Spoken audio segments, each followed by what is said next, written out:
I want to now bring in Congressman Seth Moulton. He's a Marine veteran and a member of the Armed Services Committee. He traveled to Kabul last week. He saw this evacuation and all the chaos around it firsthand. Congressman, I want to start with this 100 to 200 Americans who we keep hearing about who are still there. Who are they? Why are they there?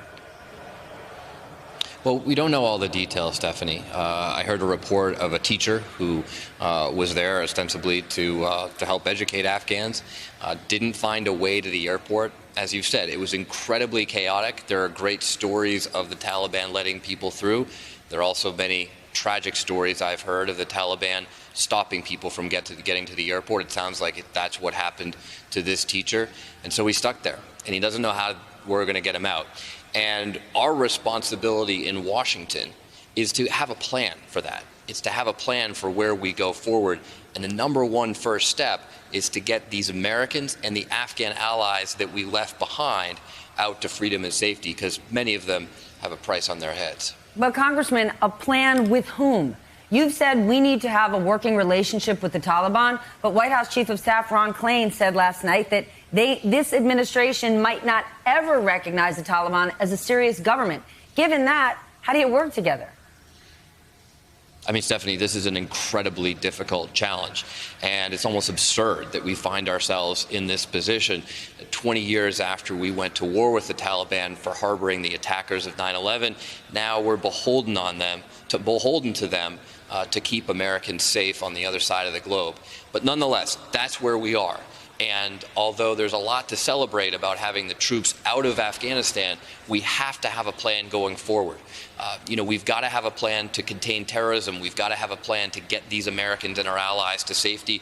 We've got to have a plan to simply take care of the over 120,000 refugees that we evacuated, but are now stuck in refugee camps, in many cases without food and water to survive. That's another thing that Representative Meyer and I witnessed on our trip when we went to Qatar after Kabul. We've got a looming humanitarian crisis on the ground there. So there's a lot of work still to do. We can't forget and just put this war behind us. Well, the last time you were here, you said that August 31st deadline needed to be extended. It wasn't. To your point, you just went to Kabul with Peter Meyer. When you guys were there, he said that the White House was lying about details around the withdrawal. You're saying we need a plan. Do we have one? I mean, we did get 120,000 people out. What's your take now? We got 124,000 people out because of the incredible heroism of these Marines, sailors, airmen, soldiers on the ground. I mean, it was extraordinary to witness what they were doing, Stephanie.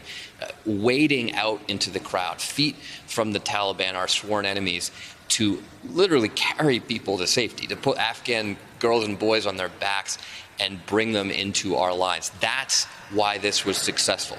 So don't let the people at the Pentagon take credit for this. It's because of the troops on the ground that this was successful. But there is so much more work to do.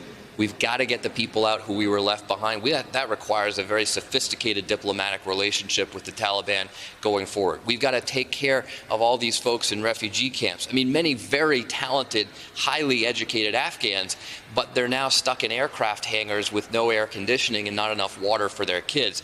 I want these people to be my neighbors. I want these people to be welcomed by veterans and others across America. But we've got to just get them the food and water that they need first. And as you said earlier, we still have terrorists in the world, including in Afghanistan. They want to attack the United States whether we like it or not. It's not enough just to give up fighting this war. We've got to have a way to take care of this going forward.